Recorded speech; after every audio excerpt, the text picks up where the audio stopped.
बिस्मिल्लाहिर्रहमानिर्रहीम। अस्सलाम वालेकुम नाज़रीन, आप देख रहे हैं आवाज़। मैं हूँ barrister Ehtisham Amiruddin. Prime minister of Pakistan Imran Khan का आज एक बड़ा ऐलान, आवाम के लिए रिलीफ का ऐलान। और prime minister of Pakistan Imran Khan ने पेट्रोल की कीमत में 10 रुपये फ़ी लीटर कमी का ऐलान किया, डीज़ल की कीमत में 10 रुपये फ़ी लीटर कमी का ऐलान किया और बिजली की कीमत में 5 रुपये फ़ी यूनिट कमी का ऐलान किया। बहुत बड़ा ऐलान है और मैं देख रहा था कि अवाम की तरफ से बड़ा खुशगवार किस्म का रद्द अमल इसके जवाब में सामने आ रहा है। लेकिन इससे पहले कि हम प्राइम मिनिस्टर साहब की आज की जो स्पीच थी इसके ऊपर मज़ीद बात करें और आपको मज़ीद बताएं कि इस तकरीर में और उन्होंने क्या कहा, कुछ माहौल की बात करते हैं जिस माहौल में ये तकरीर आज प्राइम मिनिस्टर ने की है। और माहौल तहरीक अदम एतमाद के हवाले से अपोजिशन की तमाम जमातें इकट्ठी हो चुकी थीं, अपोजिशन की जमातें इकट्ठी होकर इत्तेहादियों से रब्ता कर चुकी थीं और बहुत डिबेट हो रही थी कि किसी भी वक्त तहरीक अदम एतमाद की तारीख का ऐलान हो सकता है। बिलावल भुट्टो जरदारी महंगाई मार्च लेकर सिंध से निकल चुके इस्लामाबाद आने के लिए और आज रास्ते में जलसा करते हुए क्या कहा बिलावल भुट्टो जरदारी। हमारा जिदोजहद एक अहम मरहला में आया है कि हमने इस मुआशी बहरान से निकलने के लिए, इस PTIMF डील से निकलने के लिए इमरान को घर बेचना होगा, ये हुकूमत को खत्म करना होगा, साफ और शफाफ इलेक्शंस करवाना पड़ेंगे। तो बिलावल भुट्टो जरदारी ये कह रहे हैं कि हमने साफ शफाफ इलेक्शन कराने हैं, हुकूमत को घर भेजना है। प्राइम मिनिस्टर को ये भी कहा कि आप खुद असम्बलियां तोड़कर घर चले जाए, नहीं तो हम तहरीक अदम एतमाद लेकर आएंगे। मजीद प्राइम मिनिस्टर के हवाले से और लॉन्ग मार्च के हवाले से बिलावल साहब ने क्या कहा। कठपुतली ने कपराना शुरू कर दिया है, कुछ अपने वजीर सिंध भेजे हैं कि जाए आप मार्च करिए सिंध के हुकूक के लिए। कौन इस कठपुतली को समझाएगा कि सिंध के हक पे अगर डाका मारा तूने मारा है, सिंध के गैस पे डाका मारा तूने मारा, पानी का हक पे डाका मारा तो तूने मारा, 18वीं तरमीम पे डाका मारा, NFC अवार्ड पे डाका मारा तो तूने मारा है। तो वो जो मुलाकातों का माहौल था जिसमें मुलाकातें हो रही थी अपोजिशन की पार्टीज़ के दरमियान, शहबाज शरीफ आसिफ अली जरदारी से मिल रहे हैं, अब वो एक नेक्स्ट मरहले में दाखिल हो गई। अदम एतमाद के हवाले से जो फाउंडेशन बनाई जाती है, ग्राउंड बनाई जाती है, तो ये अवाम को इकट्ठा किया जा रहा और उनमें जोश पैदा किया जा रहा। लॉन्ग मार्च के हवाले से मजीद बिलावल ने क्या कहा ये भी आ गया है। इमरान को खुद मुस्ताफी होना चाहिए, वरना ये जियाले इस्लामाबाद पहुंचेंगे, इस्लामाबाद पहुंच के आप पे जमहूरी हमला करेंगे, पार्लिमानी हमला करेंगे और जमहूरी तरीके से इस गैर जमहूरी शख्स को हम घर भेजेंगे।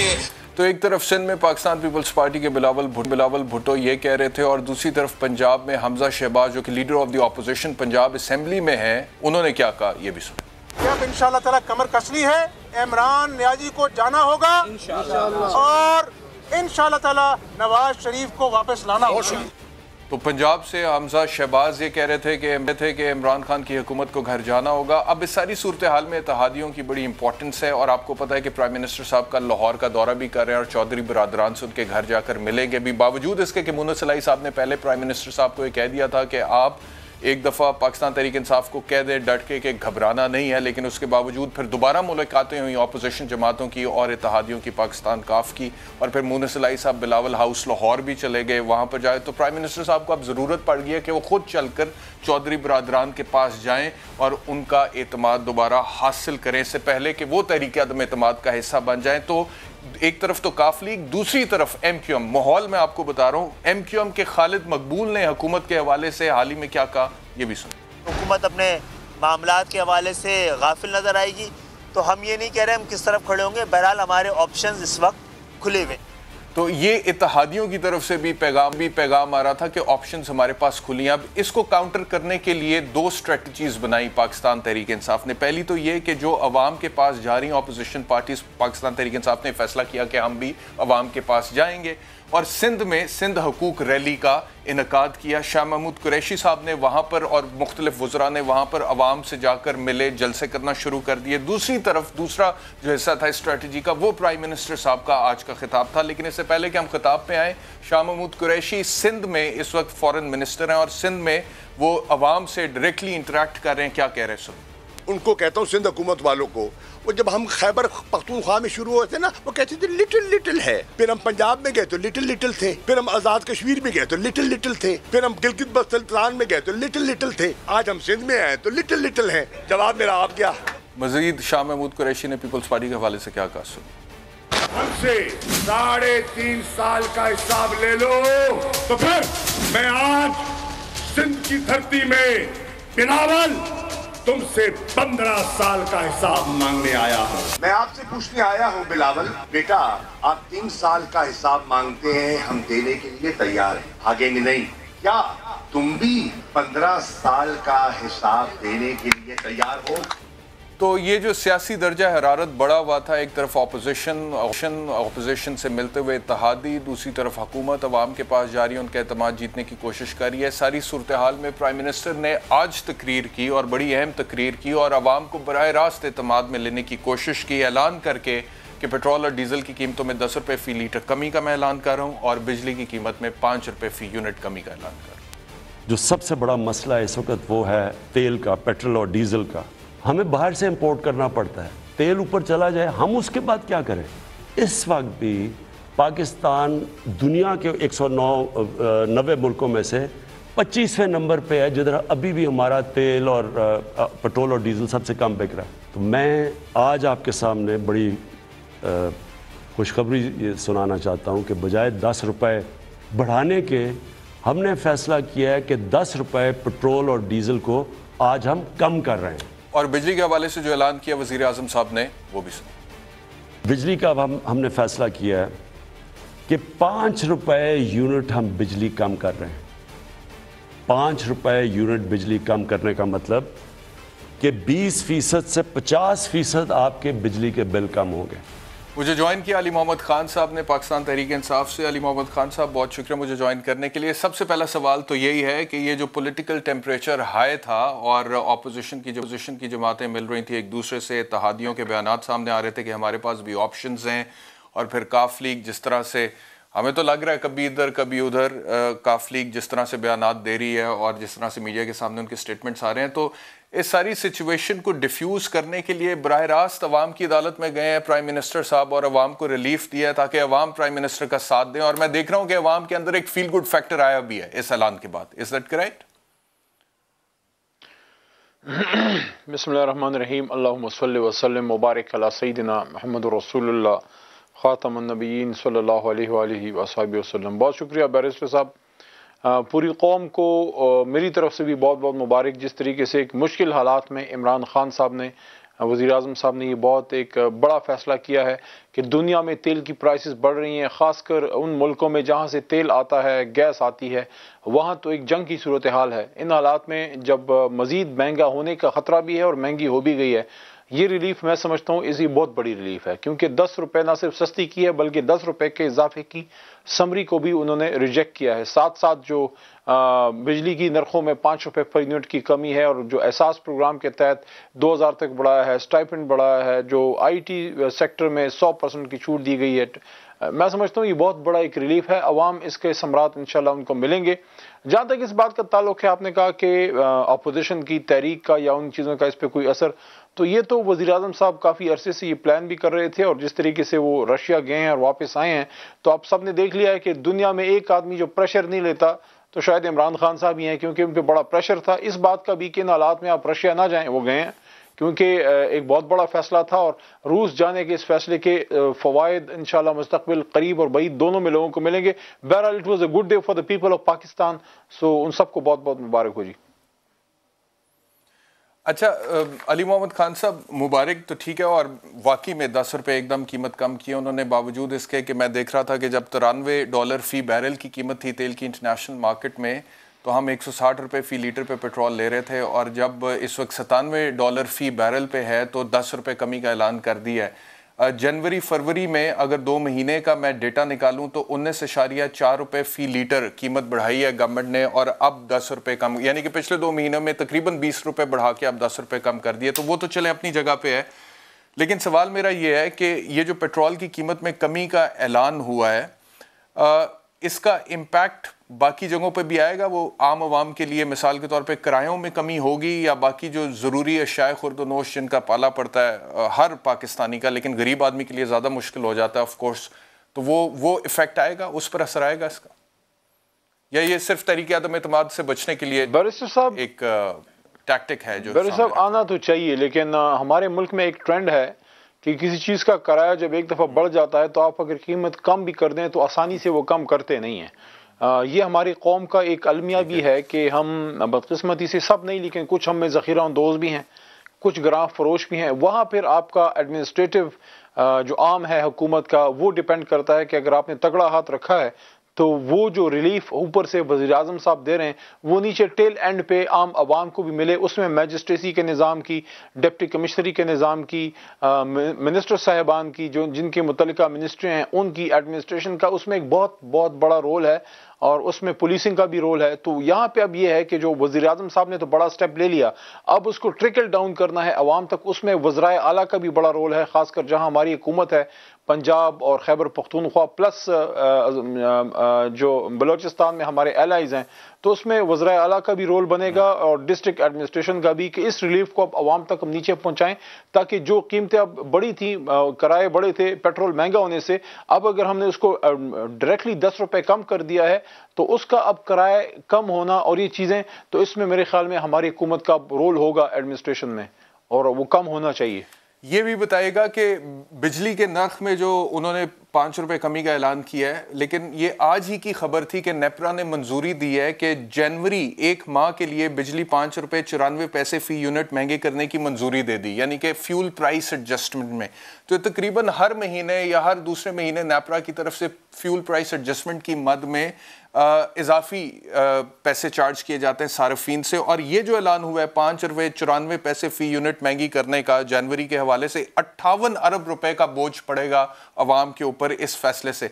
तो ये जो प्राइम मिनिस्टर साहब ने कहा है कि अगले बजट तक अब नर्ख यही रहेंगे, तो क्या यही रहेंगे या फ्यूल प्राइस एडजस्टमेंट की मद में अलहदा से पैसे चार्ज किए जाते रहेंगे अवाम से बिजली के हवाले से?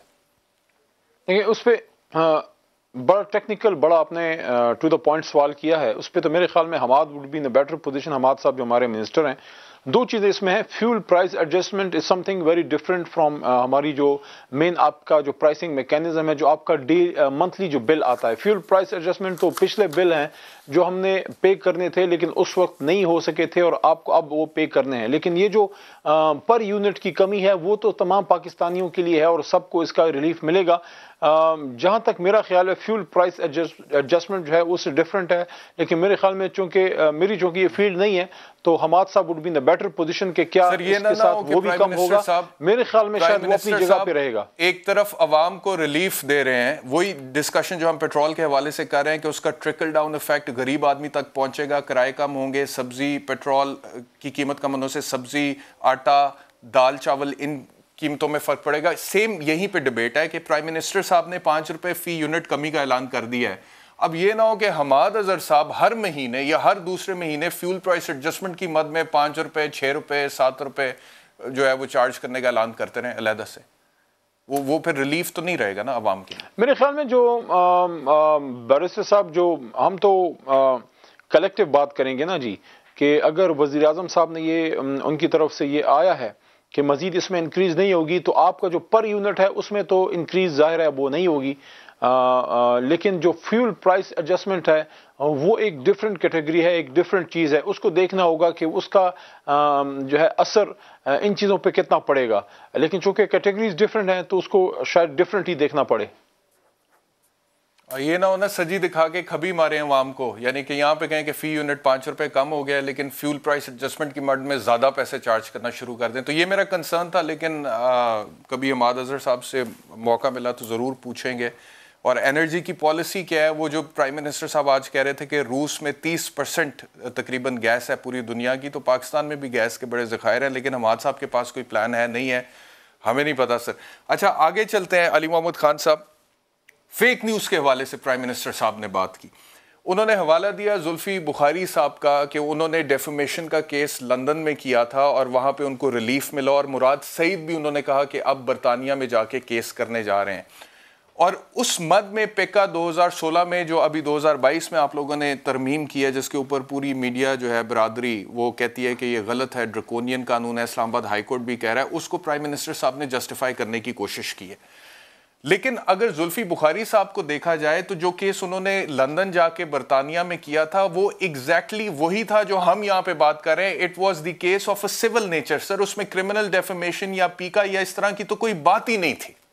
वहां पे सिविल डेफेमेशन का उन्होंने केस किया, लेकिन क्योंकि वहां पे सिस्टम फाल है, वो फैसला आया, डैमेजेस अवार्ड हुए और वो खातून जो थी उन्होंने माफी मांगी रेहाम खान साहिबा ने।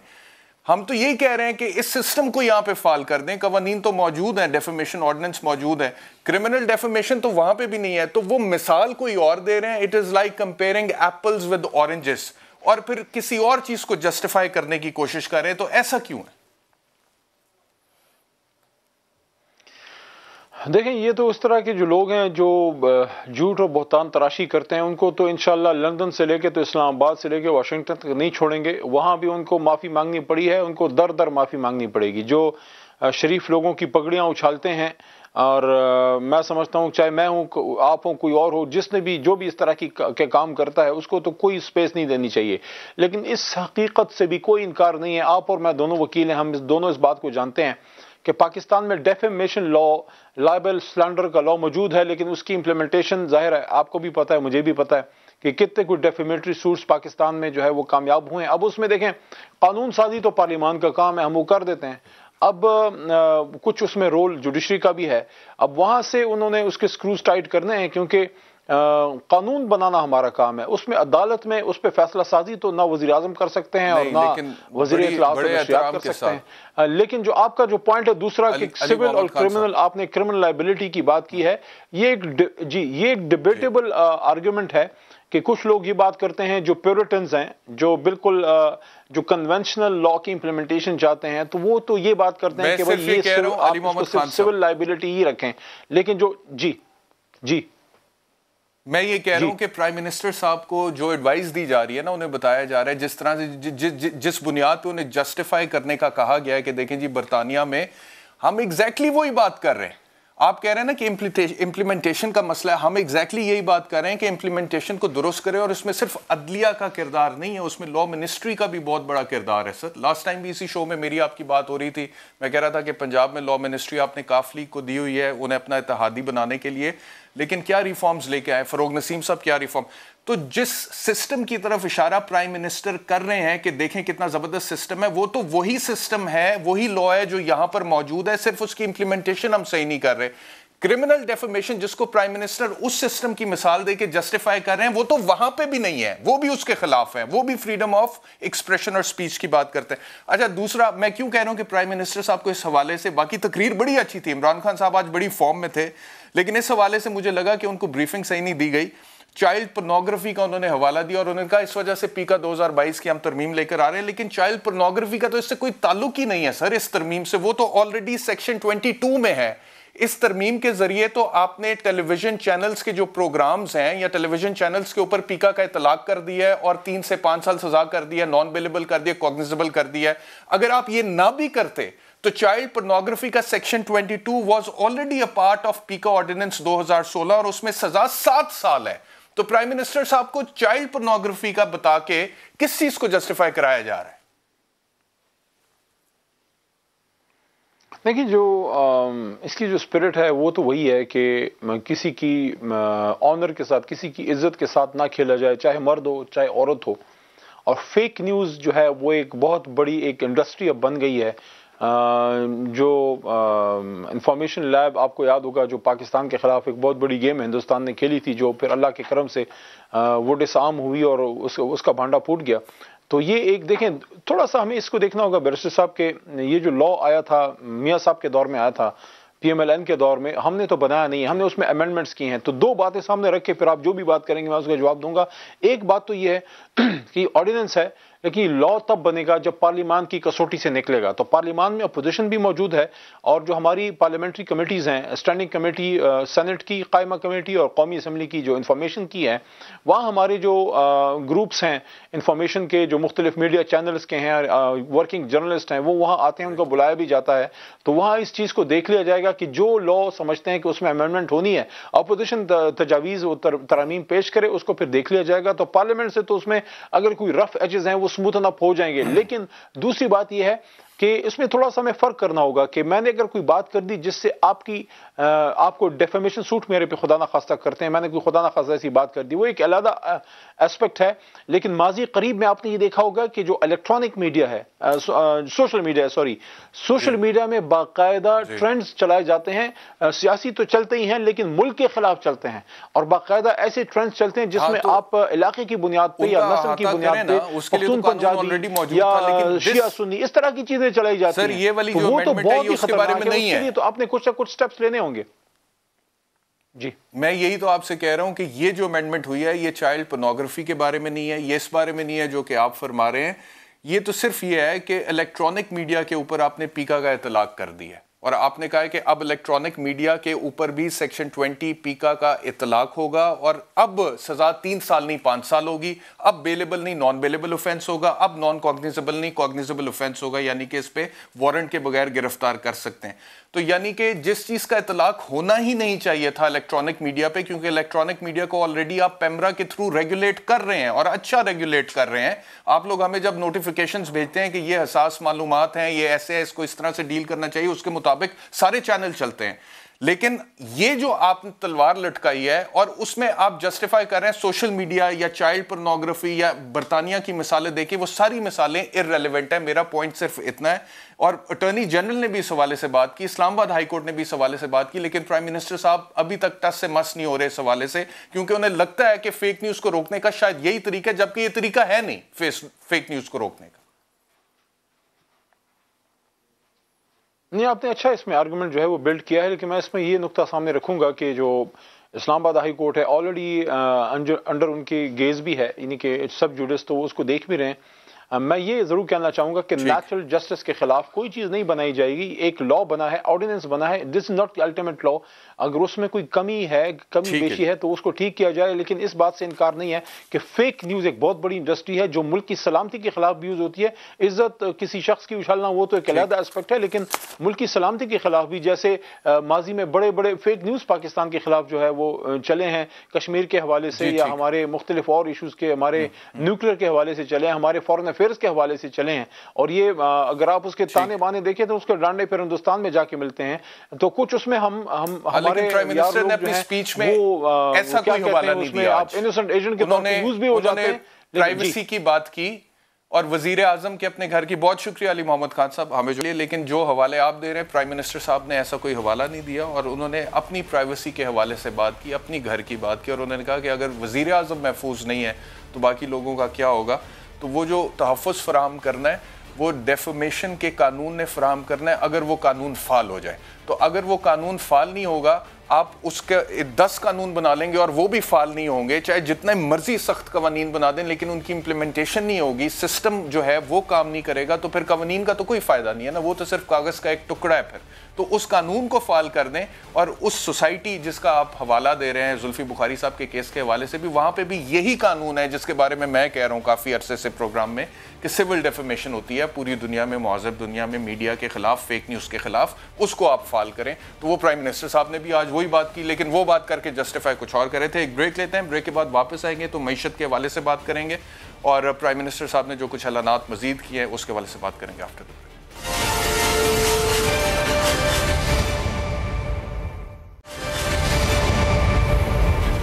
वेलकम बैक टू आवाज़। अभी आपने ब्रेकिंग न्यूज़ सुनी समा टेलीविज़न पे कि प्राइम मिनिस्टर ने जहांगीर तरीन से रब्ता किया और उनकी खैरियत दरियाफ्त की। वो शौकत खानम में पहले ज़ेर इलाज थे, अब इलाज की गर्ज से जो उनकी तरफ से ट्वीट आया था वो लंदन गए हैं। और इससे पहले ये खबर भी आई थी कि जहांगीर तरीन साहब का भी रब्ता हो रहा है अपोजिशन के साथ, अपोजिशन उनसे मिल रही है। फिर मौलाना साहब के हवाले से एक बात आई कि मुलाकात हुई भी है।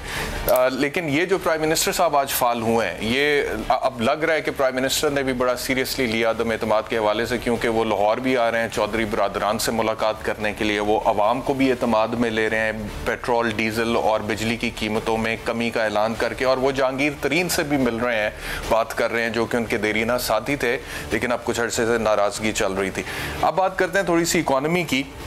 मुझे ज्वाइन किया डॉक्टर शाहिद हसन सिद्दीकी ने। डॉक्टर साहब बहुत शुक्रिया मुझे ज्वाइन करने के लिए। प्राइम मिनिस्टर साहब की आज की जो तकरीर थी उसमें उन्होंने इकॉनमी के हवाले से जिस तरह से लोगों को एतमाद में लेने की कोशिश की, उन्होंने कहा कि अक्सर वो हवाला देते हैं दी इकोनॉमिस्ट मैगजीन का कि जी टॉप 3 में पाकिस्तान आया, मईशत भी बचा ली, लोगों को भी बचा लिया। वर्ल्ड बैंक ने तारीफ की। बिल गेट्स के हवाले से उन्होंने कहा कि उन्होंने ख़ास मुझसे पूछा कि आपने क्या इकदाम उठाए थे कि कोरोना को इस तरह से कंट्रोल किया। NCOC की उन्होंने तारीफ की।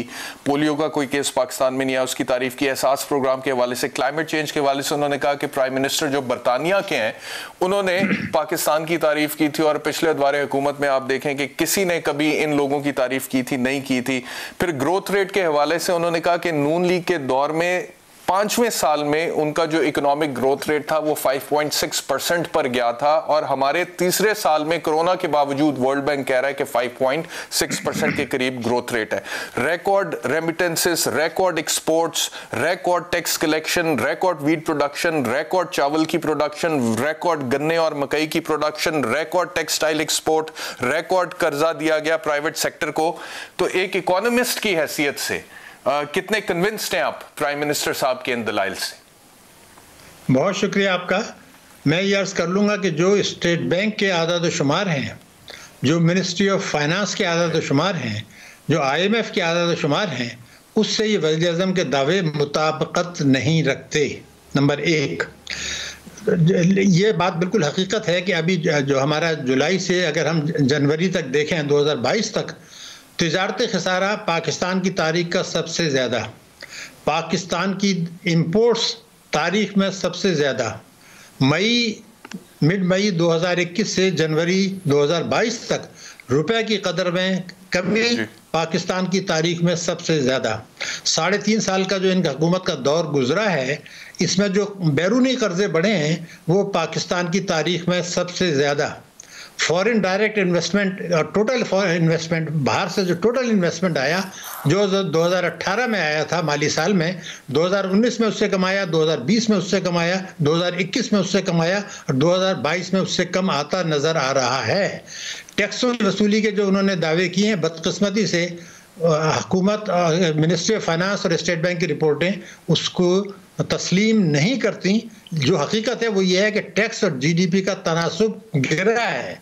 उन्होंने क्या कहा जी तारीखी हमारी जो वसूली हुई है, ये बिल्कुल सही का तारीखी वसूली हुई है, लेकिन जो पिछले 75 साल हैं उनमें से 70 साल पिछले साल से हमेशा ज़्यादा ही होती है, तो वो तो होती है तारीखी, क्योंकि आपका 10% अगर इन्फ्लेशन है तो 10% तो बढ़ेगा। 400-500 बिलियन डॉलर के आपने नए कर्जे बढ़ाए।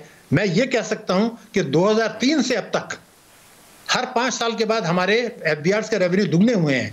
2003 से दुगने हुए 2008 में, 2008 से दुगने हुए 2013 में, 2013 से दुगने हुए 2018 में। अब 5 साल में दुगने होते नजर नहीं आ रहे। एक दूसरा ये था कि जो इनडायरेक्ट टैक्सेस हैं उसका तनासुब बढ़ा है, और डायरेक्ट टैक्सेस का तनासुब जो है वो गिरा है, यानी आवाम पे बोझ डाला गया है, ताकतवर तबकों से इनकम टैक्स नहीं लिया गया। तो दूसरे के टैक्स GDP तनासुब गिरा है, तो ये तो इसमें नाकामी है। बजट खसारा बढ़ा है। जो एक और बात मैं हैरान होता हूँ कि जब प्राइम मिनिस्टर साहब आते हैं, हमारे लीडर हैं, तो उनको तो ऐसी बात कहनी चाहिए कि वो कहते हैं गूगल पे देख लें। अरे भाई स्टेट बैंक की रिपोर्ट देखें, IMF का जो मिनिस्ट्री ऑफ फाइनेंस का सर्वे है जो इस हुकूमत के दौर में आया है, इस हुकूमत के दौर में, उसमें ये लिखा है कि पाकिस्तान की तारीख में सबसे बड़ा करंट अकाउंट डेफिसिट जो है GDP के तनासुब से वो पीपल्स पार्टी को मिला था, जो 3 साल में उन्होंने सरप्लस कर दिया था, फिर बाद में मनफी हो गया।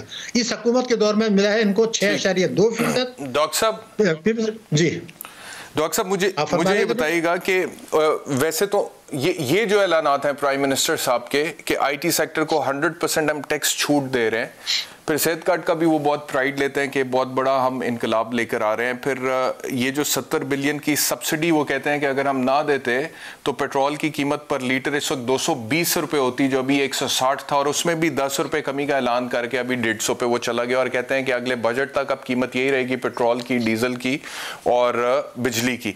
तो ये कितना बड़ा ऐलान है आपके ख्याल में, 10 रुपये पेट्रोल और डीजल की कीमत कम करना और 5 रुपये बिजली की कीमत कम करना फी यूनिट? देखिए, इसको मैं कहता हूं कि मईशत के साथ खिलवाड़ करना है और सियासी मफादात के तहफ़्फ़ुज़ के लिए आप मईशत को दाव पे लगा रहे हैं। मेरा कहना यह था कि आपने 21 साल महीने जो मुज़ाकरात किए थे और अभी ऐलान किया था कि जी हम 4 महीना रुपया IMF के साथ लिख के दिया हम बढ़ाएंगे, तो जब आपका आमदनी नहीं बढ़ रही, बजट खसारा आपका बढ़ रहा है, तो आप बिल्कुल सही कह रहे हैं कि उन्होंने उसको डिफ्यूज़ करने के लिए जो कुछ हो रहा है ये ऐलान तो कर दिया, मगर स्ट्रक्चरल इस्लाहात के बगैर आप कैसे मुझे कर सकते हैं कि बजट खसारा बढ़ेगा तो जो महंगाई आज होनी थी वो 2 महीने बाद आ जाएगी, या ये डिफ्यूज अगर हो जाता है तो आई एम श्योर कि ये रिवर्स करेंगे। और जून में जो बजट आने वाला है उसमें 400-450 अरब के टैक्सेस लगेंगे। अभी तो IMF के प्रोग्राम को इन्होंने एक खिलवाड़ किया उसके साथ 21 महीने मुअत्तल रखने के बाद अब ये IMF के जाएंगे अमेरिका के पास। और अमेरिका में 2009 में यही हुआ था जब वजीर खारजा हमारे शाह महमूद कुरैशी साहब थे, फ्रेंड्स ऑफ पाकिस्तान का जो एग्रीमेंट था जिसके लिए कहते हैं कि जो ड्रोन हमले हुए उसमें तो आपने उनको तस्लीम किया था, तो इसीलिए वो ड्रोन हमले हुए थे। और बरतानिया, मैंने उसका एग्रीमेंट देखा है जो इन्होंने कौम को नहीं बताया था, और बरतानिया के वजीर खारजा ने ये बयान दिया था कि ये एक सौदा किया है पाकिस्तान ने हमारे साथ, सौदा, डील। NRO की हुकूमत जो आई थी उससे मुस्तफीज होकर उन्होंने डील की थी 2009 में, तो उस डील के तहत ये था कि हम आपकी वॉर ऑन टेरर आपके मुल्क के अंदर लड़ेंगे और आपको IMF से कर्जा दिलाएंगे। अब ये IMF के पास जाए, अमेरिका के पास जाएंगे, जनाब डॉक्टर साहब जी, आप ये कह रहे हैं कि ये जो अभी रिलीफ का ऐलान किया प्राइम मिनिस्टर साहब ने, ये जब अगला बजट आएगा तो फिर जो है बजट खसारा बढ़ जाएगा और उसके बाद फिर और ज़्यादा महंगाई हो जाएगी, यानी कि वक्ती रिलीफ है कुछ महीनों के लिए और अगले बजट के बाद अवाम के लिए पेट्रोल बम मजीद संगीन होकर गिरेगा। मेरा ख्याल है उससे पहले मुझे जो खदशा है कि ये डिफ्यूज हो जाएगा, जो कुछ आज ड्रामा चल रहा है हमारी सड़कों पर, वो अगर डिफ्यूज हो जाता है तो आप देखेंगे रिवर्सल किसी की भी आड़ में, आप यूक्रेन की आड़ ले लें या कोई भी बहाने करने के बहुत सारे तरीके हैं।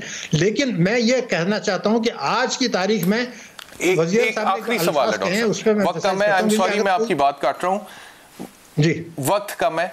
मुझे ये बता दें कि इमरान खान साहब ने आज भी ये कहा है कि पेट्रोल जो है हमने बाहर से इंपोर्ट करना होता है और इंटरनेशनल मार्केट में पेट्रोल की कीमत बढ़ती है तो फिर जाहिर बात है यहाँ पे भी महंगी होती है। ऑपोजिशन तनकीद करती है, आप मुझे बता दें कि इसका क्या हल है? तो कोई हल है? यानी कि इमरान खान गवर्नमेंट खुद इस हवाले से हेल्पलेस है ना, तो क्या कोई हल है, कोई और तरीके से इसको नीचे लाया जा सकता है कीमत? असल में हुआ ये था कि जो हमारे यहाँ, आपको मैं बता दूं कि 2014 में $140 इंटरनेशनल मार्केट में था, $140, आज तो बहुत कम है, और पाकिस्तान में उसे 110 रुपए का था। हुआ यह था कि इन्होंने रुपए की कदर गिराई है, बेतहाशा गिराई है। मई से अब तक $24 गिरा। अब आप ये देखिए कि जबरदस्ती गिराई है क्योंकि अशराफिया को नवाजा था, IMF का प्रोग्राम सस्पेंड रखा था। तो जो $20 अरब की आपकी तवानाई की इंपोर्ट्स हैं वो 152 के बजाय 174 पे कन्वर्ट हो रही है, उससे आपकी ड्यूटी बढ़ रही है और बजट खसारा बढ़ रहा है। तो ये तो आपने खुद किया है, लेकिन मैं आपको बता दूं कि हल है वही हल जो उन्होंने कहा था, 20 रुपए लीटर आज मजीद कम हो सकता है अगर वो ये जो उन्होंने कहा था कि मैं 100 दिन के अंदर जो है 100 दिन के अंदर अदल पाबंदी टैक्सों की पॉलिसी लाऊंगा, ये उनके अल्फाज थे। तवानाई के सेक्टर में उन्होंने कहा था उन वजूहात को दूर करेंगे जिनके पास सर्कुलर डेट होता है, तो बिजली के नर्ख 10 रुपए लीटर कम होते। और तीसरी बात जो डॉक्टर साहब वक्त की कमी है, आई हैव सेगमेंट किसी दिन इस पे डिटेल पे बात करेंगे कि पेट्रोल की कीमतें किस तरह से कम हो सकती हैं पाकिस्तान में। एक ब्रेक लेते हैं, ब्रेक के बाद वापस आते हैं।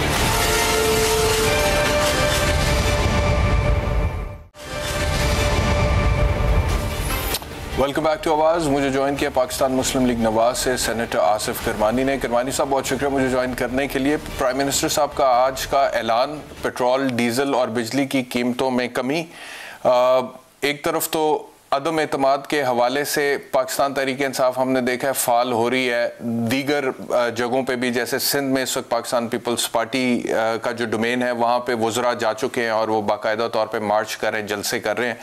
दूसरी तरफ आज बराह रास्त एतमाद में लिया प्राइम मिनिस्टर साहब ने मुल्क के अवाम को और कहा कि ये रिलीफ आपके लिए मैं लेके आया हूँ, बड़ी मुश्किल से हमने ये सब्सिडी जो है इसका अरेंज किया और ये रिलीफ हम आपको दे रहे हैं। वो हम पे जो गुजरी सो गुजरी, मगर शब हिजरा हमारे अश्क तेरी आकबत सवार चले। तो ये आपकी जो तरीके अदम एतमाद थी अब वो खटाई में पड़ती नजर आ रही है। आपके लिए मुश्किल हो जाएगा तरीके अदम एतमाद लाना, क्योंकि जो क्रिटिसिज्म था सबसे बड़ा प्राइम मिनिस्टर पे एज गवर्नमेंट पे वो तो महंगाई के हवाले से था, तो वो तो कमी का ऐलान हो गया आज।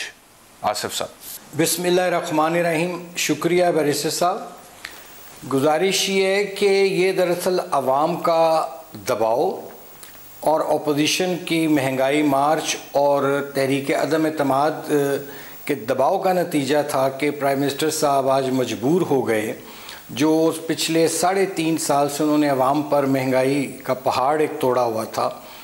लेकिन यहाँ सवाल ये उठता है कि जो उन्होंने रिलीफ भी दिया है, चलें अगर उसको रिलीफ मान भी लिया जाए तो ये ऐसे ही है कि जैसे कोई शख्स मेरी जेब में से 100 रुपया निकाल ले एक हाथ से और दूसरे हाथ से 10 रुपये मेरी जेब में डालते हैं, तो ये इस किस्म का रिलीफ है। लेकिन मैं समझता हूँ कि जो मैंने उनकी बॉडी लैंग्वेज देखी है वो बहुत दबाव में महसूस हुए और उन्होंने ये फ़ैसला जो किया है, जैसे मैंने अर्ज़ किया कि ये अवामी प्रेशर, जो महंगाई से आवाम की चीखें निकल चुकी हैं और जो अपोजिशन का एक बढ़ता हुआ दबाव है तहरीक अदम एतमाद की सूरत में।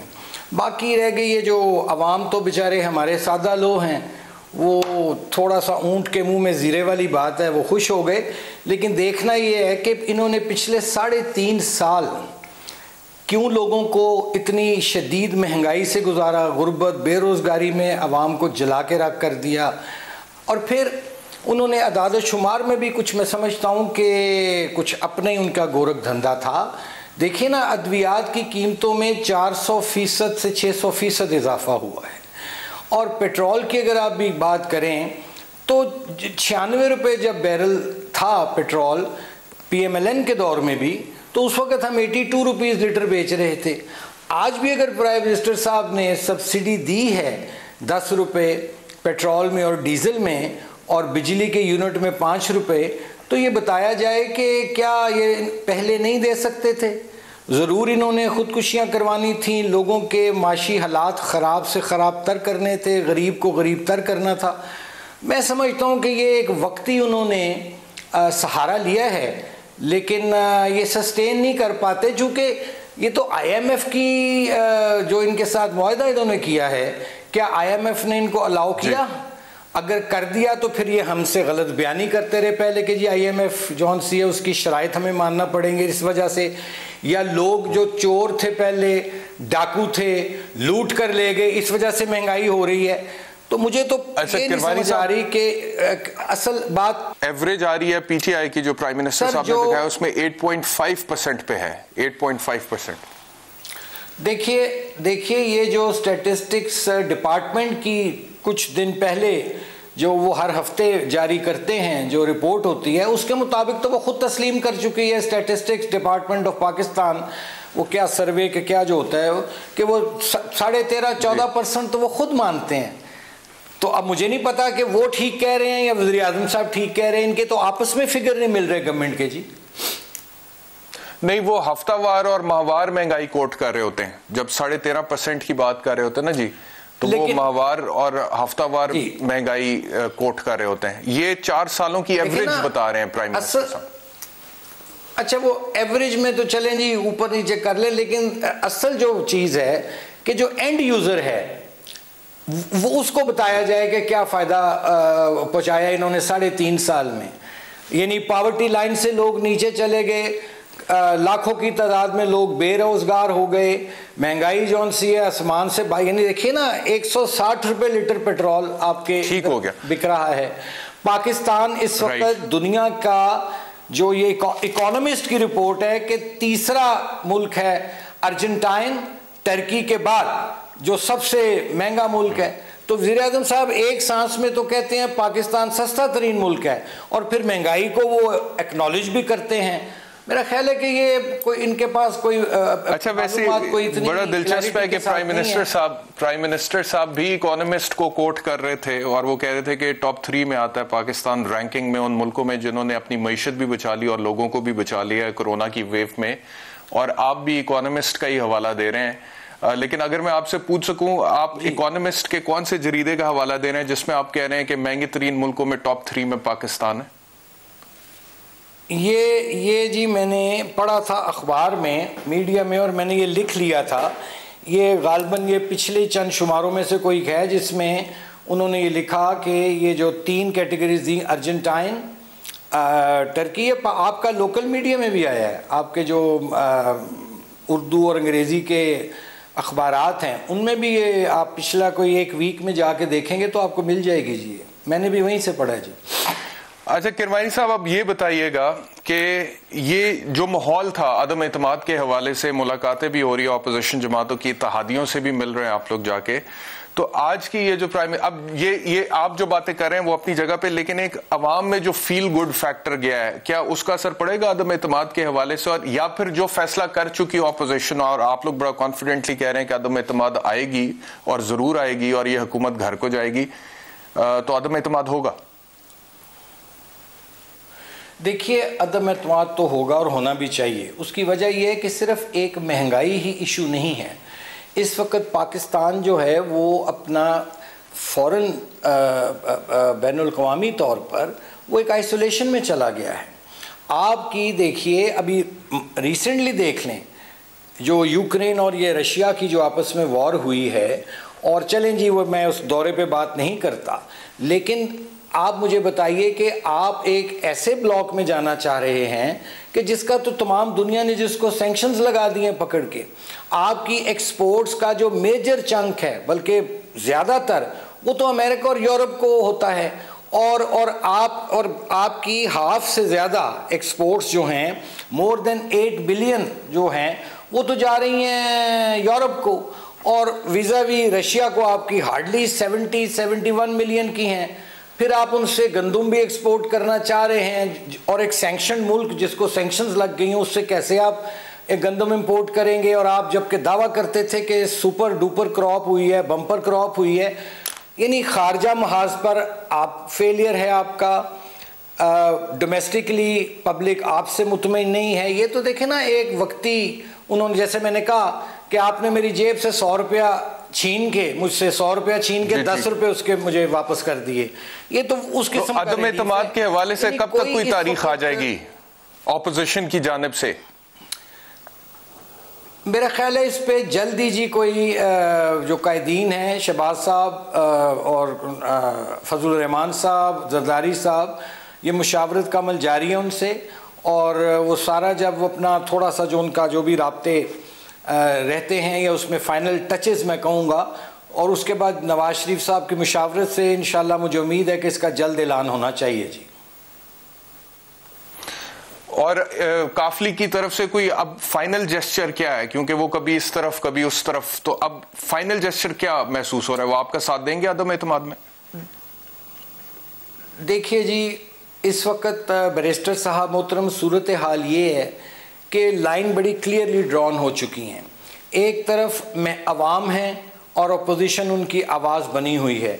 इस वक्त कोई भी जमात, मैं कहता हूँ, जो ये पब्लिक की पल्स को नहीं कैरी करेगी या नहीं समझेगी, वो फिर अगर अपोजिशन भी नहीं समझेगी या इत्तेहादी भी नहीं समझेंगे, तो फिर आइंदा इलेक्शन में ये लोग जो इस हुकूमत के साथ खड़े हुए हैं या चलेंगे, वो फिर आगे इलेक्शन में नहीं जा सकते अपने हलकों में। बहुत शुक्रिया आसिफ करमानी साहब हमें ज्वाइन करने के लिए।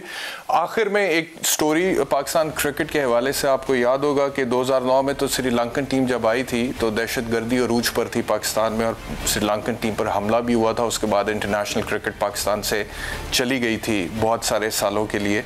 लेकिन पिछले साल जब वो बहाल हुई थी, तो पिछले साल सितंबर में न्यूजीलैंड की टीम पाकिस्तान मैच खेलने आई थी, तो उनको धमकियाँ दी गई थी कुछ ईमेल्स के ज़रिए, जिसके बाद वो दौरा किए बगैर उन्होंने दौरा नहीं किया और पाकिस्तान क्रिकेट को एक और धचका लगा।